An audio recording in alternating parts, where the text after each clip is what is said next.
Yugioh Forbidden Memories was a game I played for years but always hated. What's so different with Forbidden Memories in the actual game is that they remove the effects that the original cards had, which makes some cards more useful, but also makes a lot of them useless. Where the remedy comes in by fusing the cards together to make more monsters. Only no one knows what cards makes what, so you have to keep merging monsters together, despite mostly showing no results. And if you do, you might get something right, and probably forgot what monster you fused. And the chance it wasn't all that good anyways. This is likely the first game people looked up the guide for. The better cards include the Fire Cerberus and Mystical Sand, which were some pretty good cards early on in the game. The issue of this game is that all these cards really suck. Remember the first booster pack, The Legend of Blue Eyes? You were hoping to get like, I don't know, Dark Magician, the Exodia Pieces, Swords of Revealing Light, Blue Eyes, this dinosaur looking thing, but 9 times out of 10 it's some shitty card no one wants. Remember that crap? Yeah, didn't that suck? And those are the monsters you play with. Some so bad they never released in America. The game lets you see the monsters in 3D. Some look better than others. But it's pretty impressive how a small game can have 600 monsters while Pokemon only had 150 at the time. Hey, remember how the first episode shamed Joey for having all monster cards? They made an entire game about it. Rare cards? What rare cards? All these cards suck. They're all commons in a booster pack.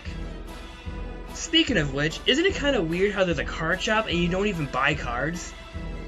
Also, aren't the cards in this era supposed to be slabs? Where do these monsters come from? Where do the machine monsters come from? And what about the human monsters? What qualifies their spirits to count as a monster? Are they all from multiple timeless dimensions? And what about the... Okay. Oh, what the What? By a certain point, your best friend will be this guy. In order to use them, you need a 1600 dragon and a Thunder monster. But the issue is trying to fuse to get said dragon. And there are many different ways to do that. You could fuse a small dragon with a rock monster and you get a rock dragon and fuse with a Thunder monster. Or you could fuse a small dragon and a plant monster and get a plant dragon and then fuse with another Thunder monster.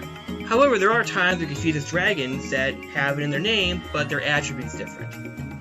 Like the sea monster, for example, you can fuse with that and still get the dragon. Or the zombie dragon, that could also work too. The metal dragon could work as well, except for the winged dragon though. That doesn't work for some reason. And despite using this monster for the majority of the game, his model looks pretty bad. It's pretty clear all the detail went to the iconic cards. The card game allows you to have all sorts of options to build your deck any way you want. But this game really forces you to be linear. Even the weaker cards could have been given more proper room to grow. I don't know, maybe some escalation or something? But not a lot of them had a chance to shine or be useful to a degree. Out of 600 monsters, only 4 of them are of any use. You fight this one side character known as a Meadow Mage. For some reason, out of all the characters, he has all the good cards. Which is also very mandatory because he also gives you the Meteor Black Dragon, which is one of the strongest cards in the game. He was one of the main spectacles from the older movies. And the card never got a release in America, until a lot later. But while you're fighting the Mellow Mage long enough, you can still get some other good cards too. One good thing that he does is that he leaves himself open, just so he can use that stupid field spell. What a freaking idiot. Then there are times where he pulls this crap, which can be avoidable by using the other symbol. I don't know, there's some complicated stuff going on with that too, but there will be times when you'll recognize when it's useful. But then there'll be times when he pulls that stupid Millennium Shield, and no matter how many freaking Thunder Dragons you have, you can't really attack them. You could remedy this by using Mountain or Yumi. Alright, so I fought the Meadow Mage 200 times, and finally got him. Well, multiple ones. I mean, let's be honest here, one Black Meteor Dragon isn't enough. Isn't this a fun game? Hey, at least having Black Meteor Dragon makes the game a lot more easier, right? Oh, come on. Now, one of the semi-useful cards in this game includes Brachioradius, and every time I look at the artwork, he looks like he's blushing. Senpai? So, because I screwed up, I made the final boss rush from 6 to 7 people to fight. Did he just decrease himself? Dumb computer, man. Alright, so when you encounter the Gate Guardian, use the other symbol, and you should be fine.